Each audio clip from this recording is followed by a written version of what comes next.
নমস্কার দর্শক, বিশ্বের প্রায় অর্ধেক জনসংখ্যাকে অন্তর্ভুক্ত করে সারা বিশ্বের প্রধান গণতান্ত্রিক দেশে নির্বাচন হচ্ছে। মার্কিন যুক্তরাষ্ট্রে নভেম্বরে নির্বাচন অনুষ্ঠিত হবে। ইতিমধ্যেই রাশিয়া, দক্ষিণ কোরিয়া, ইউরোপীয় union, Belgium, Mexico, Pakistan, France এবং তাইওয়ানে নির্বাচন হয়েছে। বিশ্বের বৃহত্তম গণতন্ত্র ভারতও নির্বাচনী পর্ব শেষ করেছে।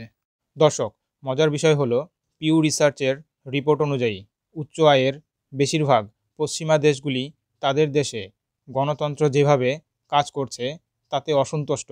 দর্শক, পিউ রিসার্চ সেন্টার 27টি দেশে 900টিরও বেশি সাক্ষাৎকার পরিচালনা করেছে এবং উত্তরদাতাদের জিজ্ঞাসা করেছে আপনার দেশে গণতন্ত্র যেভাবে কাজ করছে তাতে আপনি কতটা সন্তুষ্ট।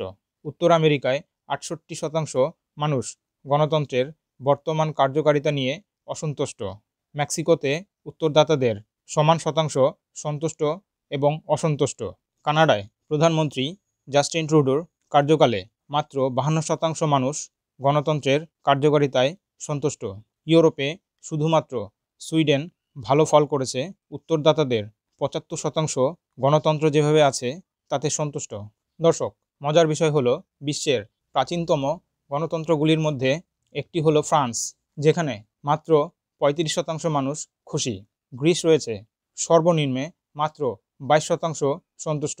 এশিয়ায় শুধুমাত্র সিঙ্গাপুর এবং ভারত 75%-এর বেশি সন্তুষ্টির রিপোর্ট রয়েছে। ভারতে 77% গণতন্ত্র যেভাবে আছে তাতে সন্তুষ্ট। সিঙ্গাপুরে এর হার 80%। জাপান সর্বনিম্নে মাত্র 31%। ইউকেতে ঋষি সুনাকের সময়কালে রক্ষণশীলদের সাথে রাজনৈতিক প্রবণতার একটি বড় পরিবর্তন দেখা গেছে এবং কেয়ার স্টারমারের লেবার পার্টি 13 বছর পর বিজয় অর্জন করেছে। মার্কিন যুক্তরাষ্ট্রে জো বাইডেন তার স্বাস্থ্য নিয়ে উদ্বেগের মধ্যেও আরেকটি মেয়াদ চাইছেন। আইনি সমস্যার মুখোমুখি ডোনাল্ড ট্রাম্প ক্ষমতায় আসার আশা করছে।